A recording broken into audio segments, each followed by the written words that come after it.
কোনো কিছু উড়িয়েও দিচ্ছি না, কোনো কিছু আশঙ্কাও করছি না। ডেকেছে 11টা 30 মিনিটে, আমি ঠিক 5 মিনিট আগেই রেজিনগর থানায় ঢুকে যাব।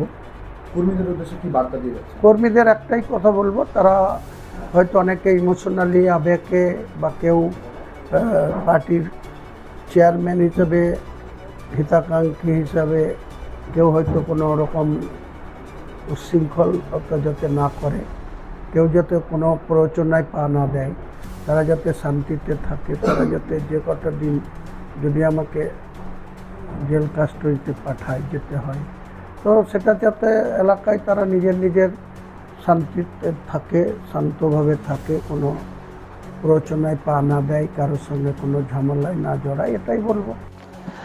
বিতর্কিত মন্তব্যের মামলায় টানা 4 ঘন্টা ধরে পুলিশের জেরার মুখে পড়লেন নওদার বিধায়ক হুমায়ুন কবির। শনিবার সকাল 11:30 থেকে শুরু করে দুপুর 3:35 পর্যন্ত রেজিনগর থানায় তাকে জিজ্ঞাসাবাদ করা হয়। জেরা শেষে থানা থেকে বেরিয়ে এলেও আগামী 14 জুলাই ফের হাজিরার নোটিশ ধরিয়েছে পুলিশ। গত 7 জুন শক্তিপুর এবং 26 জুন রেজিনগরে দুটি পৃথক সভায় বিতর্কিত মন্তব্য করার অভিযোগে ভারতীয় ন্যায় সংহিতার একাধিক ধারায় মামলা দায়ের হয়েছে হুমায়ুন কবিরের বিরুদ্ধে। আর সেই মামলায় তদন্তের সূত্রেই এদিনের জিজ্ঞাসাবাদ।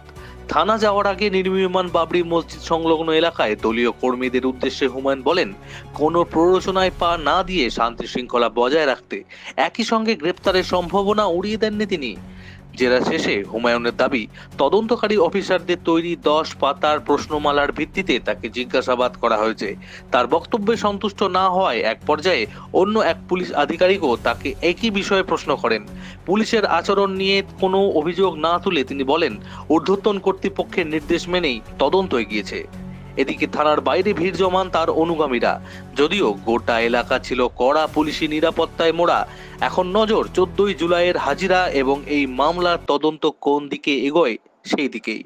এই বিষয়ে সাংবাদিক বৈঠক থেকে কি বললেন হুমায়ুন কবির, দেখে নেব এক নজরে। Bureau report, Bangla news.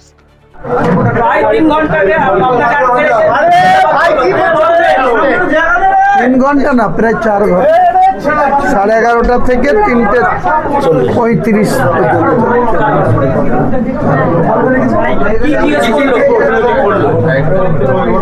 গত 26 তারিখে কাশীপুরে যে বক্তৃতা করেছিলাম, সেই বক্তৃতাতে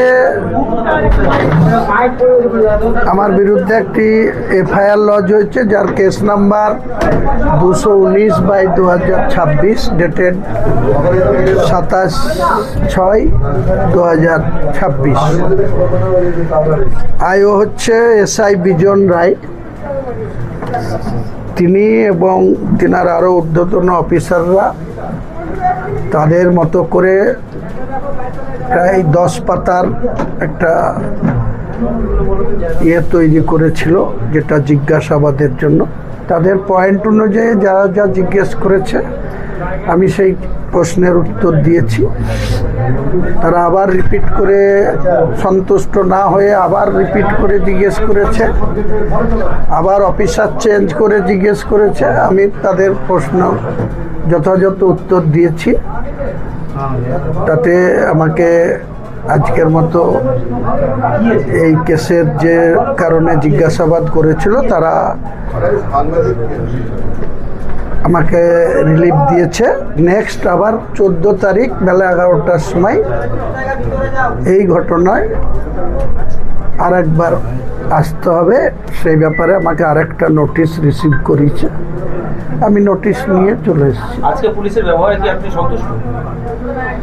পুলিশের ব্যক্তিগত তাদের যা ডিউটি, তাদের সুপিরিয়র অফিসারদের যা নির্দেশ, তারা সেটা পালন করেছে। সেখানে পুরো ভিডিও রেকর্ডিং করে আমাকে জিজ্ঞাসাবাদ করেছে। তাদের অফিসারদের প্রশ্নমালা যা ছিল তার উত্তর আমি দিয়েছি।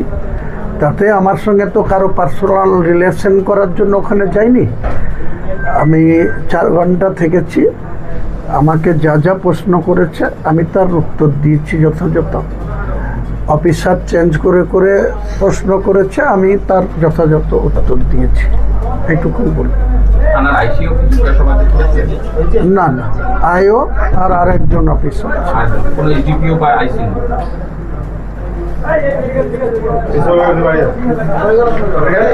আগামী 14 তারিখে যাচ্ছেন, নিশ্চয়ই যাবো। সে শক্তিপুরে যাননি আর আজকে রেজিনগরে গেলেন, সেই নিয়ে সেই প্রসঙ্গে কোনো খারাপ মন্তব্য বা কিছু বলেছেন না থেকে কিছু জানিয়েছেন? না না, শক্তিপুরের বিষয় শক্তিপুর দেখবে। এটা রেজিনগরে কেস হয়েছিল, রেজিনগরে কেস নম্বর 219/2026, ডেটেড 27/6/2026।